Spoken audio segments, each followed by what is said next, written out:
learned relative atomic mass and have practiced in the homework. And आप लोगों की जो नोटबुक्स हैं मैं इंशाल्लाह मंडे को चेक करूँगी, ठीक है? आप लोग अपना क्या काम साथ साथ कंप्लीट करते जाएं. Today we are going to discuss further definitions of chemistry, and that are empirical formula, molecular formula, formula mass, and molecular mass. What is chemical formula?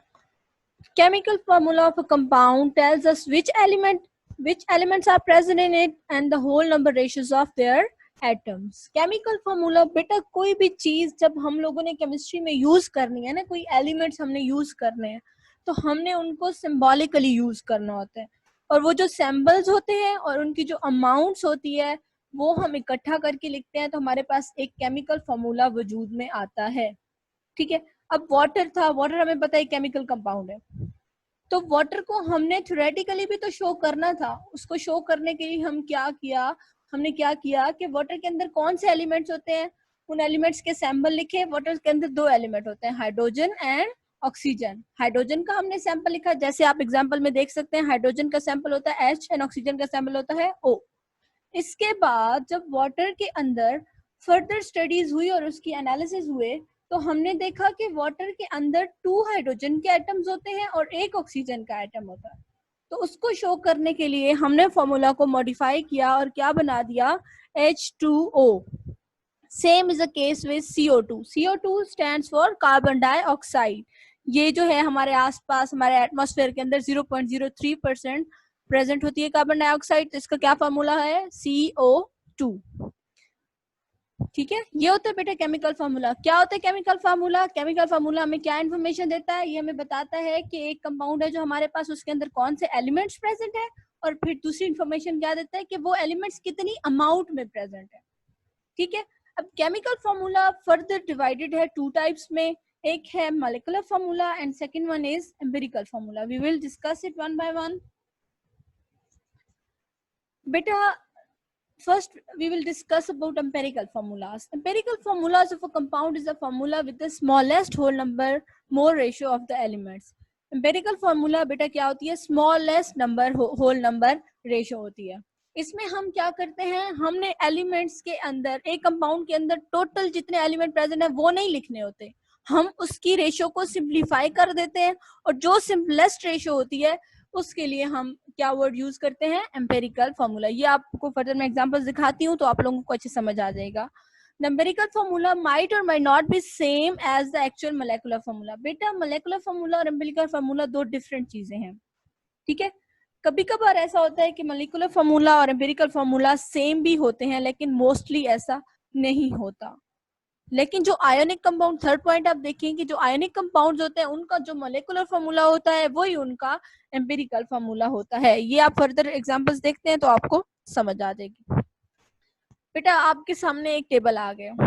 First compound क्या है, हाइड्रोजन परऑक्साइड, ठीक है? इसका empirical formula क्या लिखा हुआ है, HO, और इसका मोलिकुलर फार्मूला क्या है, 2H2O2. यहाँ से आपको क्या समझ आ रहा है कि मॉलिक्यूलर फार्मूला जो होता है वो एग्जैक्ट रेशियो होती है कि कितने एटम्स मिलकर एक कंपाउंड बना रहे हैं, लेकिन जो एम्पिरिकल फार्मूला होता है वो सिंपलेस्ट रेशियो होती है.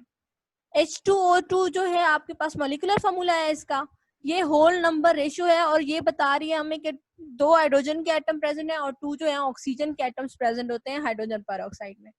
लेकिन जब हम इसको सिंप्लीफाई करते हैं, 2 1s are 2 and 2 1s are 2 कर देते हैं, तो फिर हमारे पास एम्पिरिकल फार्मूला वजूद में आता है, और वो क्या है, HO. सेकंड आ जाए बेटा वाटर पे, तो वाटर की क्या रेशियो बन रही है, 2:1. 2:1 को क्या आप फर्दर सिंप्लीफाई कर सकते हैं, ऑब्वियसली नहीं कर सकते. अगर आप करेंगे तो डेसिमल प्लेसेस में आपका आंसर आएगा, तो हमने होल नंबर रेशियोज लेनी होती है जब भी हम फॉर्मूला लिखते हैं. कभी भी हम डेसिमल प्लेसेस वाली वैल्यूज फॉर्मूले में नहीं लिखते, 1 2 3 4 इस तरीके से वैल्यूज लिखते हैं. कभी भी हमने H.1 और O.2 इस तरीके से हम नहीं लिखते. ग्लूकोज देखें, ग्लूकोज का बेटा मोलेकुलर फॉर्मूला होता है C6H12O6. अब ये हमें क्या इंफॉर्मेशन दे रहा है, पहली इंफॉर्मेशन दे रहा है कि इसके अंदर कौन कौन से एलिमेंट्स प्रेजेंट हैं, कौन कौन से, कार्बन, हाइड्रोजन एंड ऑक्सीजन. और दूसरी इंफॉर्मेशन क्या दे रहा है कि उन एलिमेंट्स की अमाउंट क्या है. 6 कार्बन के एटम्स प्रेजेंट हैं, 12 हाइड्रोजन के एंड 6 ऑक्सीजन के एलिमेंट्स प्रेजेंट है। ठीक है, अब बेटा इनकी रेशो जो है 6:12:6, इसको हम सिंप्लीफाई करें, अगर डिवाइडेड बाय 6 कर दें, 6 1s are 6, 6 2s are 12 और 6 1s are 6। ऑक्सीजन और कार्बन की रेशो क्या बन जाएगी, 1:1 बन जाएगी, और हाइड्रोजन की रेशो क्या बन जाएगी, 2 बन जाएगी। इस सिंपलेस्ट रेशो से जो फॉर्मूला वजूद में आता है उसको हम क्या कहते हैं, एम्पिरिकल फॉर्मूला। नेक्स्ट आप देख लें ऑक्सैलिक एसिड। ऑक्सैलिक एसिड का पहले मॉलिक्यूलर फॉर्मूला देखें, H2C2O4। ये बेटा आपको क्या बता रहा है कि इसके अंदर 2 हाइड्रोजन के एटम है, 2 कार्बन के एटम है, जो 4 जो है इसके अंदर ऑक्सीजन के एटम्स है। आप इनको सिंप्लीफाई करें, 2 से डिवाइड कर दें, 2 1s are 2, 2 1s are 2, 2 2s are 4, तो क्या रेशो बन जाएगी आपकी, H1C1 एंड ऑक्सीजन 2। तो इस सिंपलेस्ट रेशो से जो आपका फॉर्मूला बनता है उसको आप क्या कहते हैं, एम्पिरिकल फॉर्मूला कहते हैं। ठीक है बेटा, मॉलिक्यूलर फॉर्मूला को पहले डिफाइन करते हैं और फर्दर इसको एक्सप्लेन करेंगे इसी टेबल को। Molecular formula gives the exact whole number ratio of the atoms of each element present in a compound। कि molecular formula क्या करता है, ये हमें exact और actual ratio देता है कि एक जो compound हमारे पास बन रहा है उसके अंदर actually कौन कौन से elements हैं, ठीक है, और वो जो elements हैं उनकी amount क्या है। The empirical formula of hydrogen peroxide देख लें, इसका एम्पिरिकल फार्मूला क्या है, हाइड्रोजन पेरोक्साइड का HO, और इसका मॉलिक्यूलर फार्मूला क्या है, H2O2। तो यहाँ पे आपको डिफरेंस नजर आ रहा है, H2O2 हमें एग्जैक्ट रेशियो बता रहे हैं कि H2 हाइड्रोजन पेरोक्साइड के अंदर कितने हाइड्रोजन होते हैं और कितने ऑक्सीजन होते हैं, लेकिन एम्पिरिकल फार्मूला सिर्फ हमें ये बताता है कि उसके अंदर क्या है, हाइड्रोजन और ऑक्सीजन प्रेजेंट है। इसको आप दोबारा से बेटा देख लें उसी टेबल के थ्रू। तो आपके पास आप आ जाते हैं एथेनॉल पे। एथेनॉल का फॉर्मूला देखें, इसका मॉलिक्यूलर फॉर्मूला जो होता है वो भी C2H6O होता है और एम्पिरिकल फॉर्मूला भी C2H6O होता है। क्यों? क्योंकि बेटा ये इसकी सिंपलेस्ट रेशियो है। दोनों में देखें ऑक्सीजन 1 है, तो 1 से छोटे तो हम किसी से डिवाइड भी नहीं कर सकते, इसलिए दोनों की सिंपलेस्ट रेशियो क्योंकि सेम है तो एम्पिरिकल फॉर्मूला और मॉलिक्यूलर फॉर्मूला सेम है। नेक्स्ट देखिए बेटा, इथेन। इथेन का फॉर्मूला होता है C2H6। ये कौन सी रेशो है, एक्चुअल और exact ratio. It tells us about how many number of carbons and hydrogen joints to form ethane, और ठीक है। तो ये इथेन को जब हम सिंपलेस्ट रेशो में कन्वर्ट करते हैं, 2 है ना, स्मॉलेस्ट को डिवाइड करते हैं, 2 1s are 2, 2 3s are 6, तो क्या बन गई है रेशो, 1:3। तो सिंपलेस्ट रेशो एम्पिरिकल फार्मूला बनाएगी और एग्जैक्ट और एक्चुअल रेशो जो है मॉलिक्यूलर फार्मूला बनाएगी। Same is a case with ethylene. Ethylene का फार्मूला क्या होता है, C2H4। इसको बेटा आप फर्दर सिंप्लीफाई करेंगे, सिंपलेस्ट रेशो निकालेंगे तो 2 से डिवाइड करें तो 2 1s are 2 and 2 2s are 4, क्या आपकी रेशो बन जाएगी 1:2, और क्या आपका एम्पिरिकल फार्मूला बनेगा CH2। यहाँ से आप लोगों को क्लेरिफाई हो गया होगा कि एम्पिरिकल फार्मूला और मॉलिक्यूलर फार्मूला में क्या डिफरेंस है। मॉलिक्यूलर फार्मूला एग्जैक्टली नंबर्स बताता है कि कितने एटम मिलके ये कंपाउंड बना रहे हैं, जबकि एम्पिरिकल फार्मूला जो है आपकी सिंपलेस्ट होल नंबर रेशियो बताता है कि जो आपका एग्जैक्ट फार्मूला है ना उसको सिंपल करके सिंप्लीफाई करके जो स्मॉलेस्ट रेशियो आएगी उसी को शो कर रहा होगा। ठीक है, अंडरस्टूड। तो यहाँ पे आप वाटर को देखें और एथेनॉल को देखें। पीछे हमने एक पॉइंट पढ़ा था कि कुछ कंपाउंड या कुछ मॉलिक्यूल्स ऐसे भी होते हैं जिनका एम्पिरिकल फार्मूला और मोलेकुलर फार्मूला सेम होता है। तो इसकी एग्जांपल्स आपके पास आ गई हैं, एक वाटर है और एक एथेनॉल। दोनों की क्योंकि मॉलिक्यूलर फार्मूला ही सिंपलेस्ट रेशो में होता है तो उसको आप फर्दर सिंप्लीफाई नहीं कर सकते, तो उनका जो मॉलिक्यूलर फार्मूला होता है वही उनका एम्पिरिकल फार्मूला भी होता है। बेटा नेक्स्ट टर्म जो आप लोगों ने डिफाइन करनी है वो है मॉलिक्यूलर मास। नेम ही इंडिकेट कर रहा है कि ये क्या है, मास ऑफ अ मॉलिक्यूल है। तो अब हम इसको कैसे डिफाइन करते हैं कि molecular mass is the sum of atomic masses of all the atoms present in the molecule. ठीक है, ये क्या है कि आप जो एक मॉलिक्यूल बनता है, एक मॉलिक्यूल कब बनता है, जब 2 और मोर एलिमेंट्स केमिकली ज्वाइन होते हैं, कोई बॉन्ड बना देते हैं तो हमारे पास एक मॉलिक्यूल बन जाता है।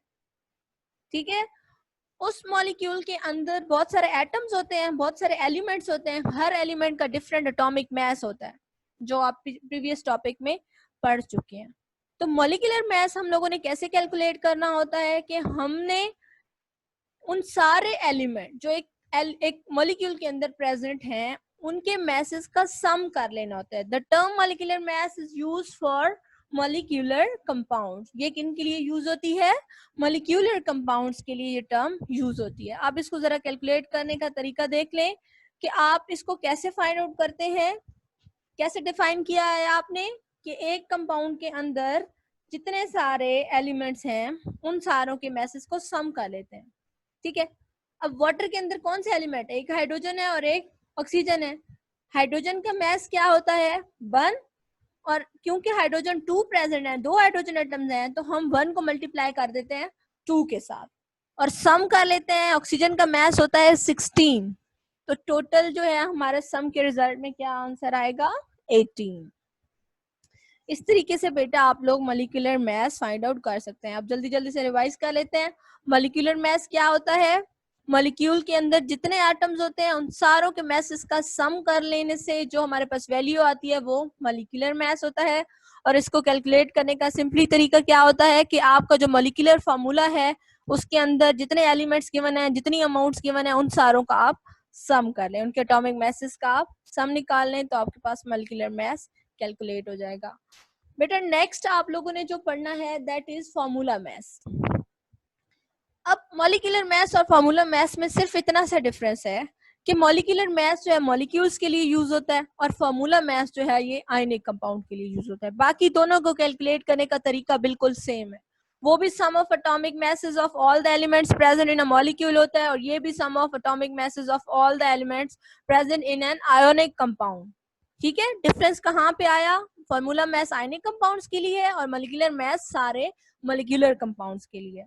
आयोनिक कंपाउंड्स कौन से कंपाउंड्स होते हैं? जो आयन से मिलकर बनते हैं, जिसमें कैटायंस और एनायन पॉजिटिव और नेगेटिव चार्जेस मिलते हैं तो हमारे पास एक कंपाउंड वजूद में आता है। इसकी सिंपलेस्ट एग्जांपल क्या है? घरों में जो हम सॉल्ट यूज करते हैं ना, टेबल सॉल्ट, उसका फॉर्मूला होता है NaCl, सोडियम क्लोराइड। वो एक आयोनिक कंपाउंड की एग्जाम्पल है। उसमें Na प्लस होता है, पॉजिटिव चार्ज रखता है, और क्लोरीन नेगेटिव होता है, नेगेटिव चार्ज रखता है। The term formula mass is used for ionic compounds. Ionic compounds consist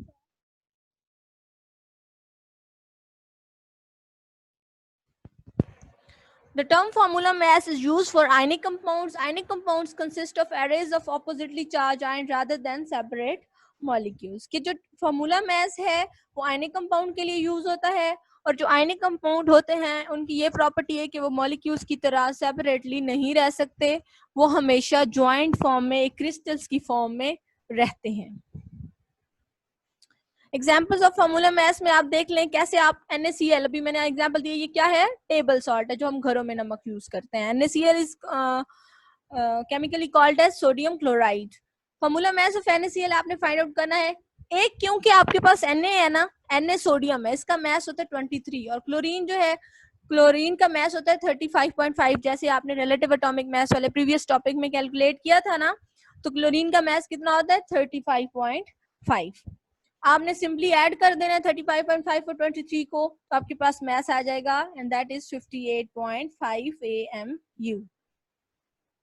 okay, I hope आपने आज सिर्फ 4 डेफिनेशंस हैं आपकी, इनको समझ लिया होगा। अब जरा हम इनका कंपैरिजन कर लेते हैं, उस कंपैरिजन में आपका ये सारा टॉपिक जो है वो रिवाइज हो जाएगा। पहला कंपैरिजन है empirical formula versus molecular formula. Empirical formula is the simplest form of expressing the elemental composition of a compound. Elemental composition of a compound का क्या मतलब है कि एक कंपाउंड बना हुआ कौन कौन से एलिमेंट से। जैसे H2O का आपने क्या, H2O2 था ना आपके पास, हाइड्रोजन पेरोक्साइड। हाइड्रोजन पेरोक्साइड का जो है सिंपलेस्ट फॉर्मूला क्या आपने निकाला? HO। वो HO हमें क्या बता रहा था कि इस कंपाउंड के अंदर कौन कौन से एलिमेंट्स हैं? Hydrogen and oxygen. मींस ये आपका कंपाउंड कंपोज किस किस से हुआ है? हाइड्रोजन एंड ऑक्सीजन के एलिमेंट से कंपोज हुआ है। ठीक है, एम्पिरिकल फार्मूला हमें सिंपली क्या बताता है कि आपका कंपाउंड कौन कौन से एलिमेंट से कंपोज हुआ है, बना हुआ है। Molecular formula is the actual representation of the elemental composition of the compound. अब मॉलिक्यूलर फार्मूला एक्चुअल रिप्रेजेंटेशन बताता है, ये हमें सिर्फ ये नहीं बताता कि आपके कंपाउंड के अंदर कौन से एलिमेंट है, ये हमें ये भी बताता है, मॉलिक्यूलर फार्मूला हमें ये भी बताता है कि कौन से कंपाउंड है एक कंपाउंड के अंदर कौन कौन से एलिमेंट हैं और उन एलिमेंट की अमाउंट क्या है, कितने एलिमेंट्स मिलेंगे तो आपके पास वो कंपाउंड, वो जो पर्टिकुलर कंपाउंड है वो वजूद में आएगा। Point number 2 is the empirical formula is derived first from the weight percentages of the elements present in the compound. के पहले जमाने में जो था ना, हमारे पास फार्मूलाज नहीं थे, हमें कंपोजिशंस नहीं पता थी। ये तो अब साइंस ने बहुत ज्यादा तरक्की कर ली है, तो हमारे पास हर चीज की नॉलेज है ना। तो पहले क्या किया जाता था, जब फार्मूलाज बनाने स्टार्ट किए तो कैसे फार्मूले बने थे, परसेंटेजेस। आपने एनालिटिकल केमिस्ट्री में क्या पढ़ा था कि आप परसेंटेजेस फाइंड आउट कर सकते हैं डिफरेंट टूल्स और टेक्निक्स यूज करके। तो पहली दफा ऐसे ही हुआ था कि कोई कंपाउंड आपने ले लिया, डिफरेंट टूल और टेक्निक यूज करके आपने उसके अंदर परसेंटेजेस फाइंड आउट की कि इसके अंदर हाइड्रोजन कितने परसेंट है, ऑक्सीजन कितने परसेंट है, और उस परसेंटेज की बेस पे आपने उसका एम्पिरिकल फार्मूला बना दिया। ठीक है। और मॉलिक्यूलर फार्मूला जो है ये total weight of the compound से रिलेटेड होता है कि टोटल वेट जो है आपके कंपाउंड का, उसमें कितना, जैसे आप अगर वाटर की एग्जांपल लें तो मॉलिक्यूलर फार्मूला आपको क्या बताएगा, उसको जो टोटल वेट है 18, उसमें से 16 ऑक्सीजन है और 2 जो है वो हाइड्रोजन है। थर्ड पॉइंट है empirical formula contains the most simplified ratio of the moles of the elements. ये आप पढ़ चुके हैं कि एम्पिरिकल फार्मूला में क्या होती है, सिंपलेस्ट रेशियो होती है, और मॉलिक्यूलर फार्मूला में एक्चुअल और एग्जैक्ट रेशियो होती है। फोर्थ पॉइंट देख लें, empirical formula is not often used in reaction scheme, कि आप जब भी बेटा केमिकल इक्वेशंस लिखेंगे, बैलेंस केमिकल इक्वेशंस लिखेंगे, रिएक्शंस लिखेंगे, तो उनके अंदर कभी भी आपने एम्पिरिकल फार्मूला मेंशन नहीं करना। अगर तो एक कंपाउंड है जिसका एम्पिरिकल फार्मूला और मॉलिक्यूलर फार्मूला सेम है, तब तो आप वही यूज करेंगे। लेकिन अगर एम्पिरिकल फार्मूला और मॉलिक्यूलर फार्मूला डिफरेंट है तो हमेशा आपने रिएक्शंस के अंदर मॉलिक्यूलर फार्मूला लिखना होता है, कभी भी एम्पिरिकल फार्मूला यूज नहीं करते। ठीक है। और मॉलिक्यूलर फार्मूला जो है सारे केमिकल रिएक्शंस में, सारी इक्वेशंस में यूज होता है। ये आपका सिंप्लीफाई समअप हो गया। नेक्स्ट आपने दोनों टर्म्स पढ़ी है, formula mass and molecular mass. Formula mass जो होता है बेटी, सिंपली ये क्या होता है, sum of the masses of atoms होता है प्रेजेंट इन एम्पिरिकल फार्मूला।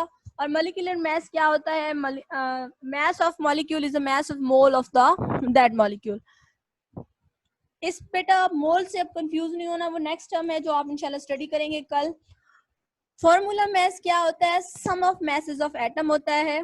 कि एक एम्पिरिकल फार्मूला है ना किसी भी कंपाउंड का, या आयनिक कंपाउंड है, उसके अंदर जो एलिमेंट्स पड़े हैं उनके मैसेज को आप सम कर लेंगे तो वो क्या कहलाएगा, फार्मूला मैस कहलाएगा। सिंपली इन दोनों में डिफरेंस क्या होता है वो नीचे आपका आ जाएगा कि ये जो है फार्मूला मैस आयनिक कंपाउंड के लिए और मॉलिक्यूलर मैस मॉलिक्यूलर कंपाउंड के लिए। पॉइंट नंबर 2 देखें, ये जो है एएमयू यूनिट से, फार्मूला मैस जो है वो हम एएमयू यूनिट से कैलकुलेट करते हैं और मॉलिक्यूलर मैस जो है ग्राम पर मोल यूनिट से कैलकुलेट करते हैं।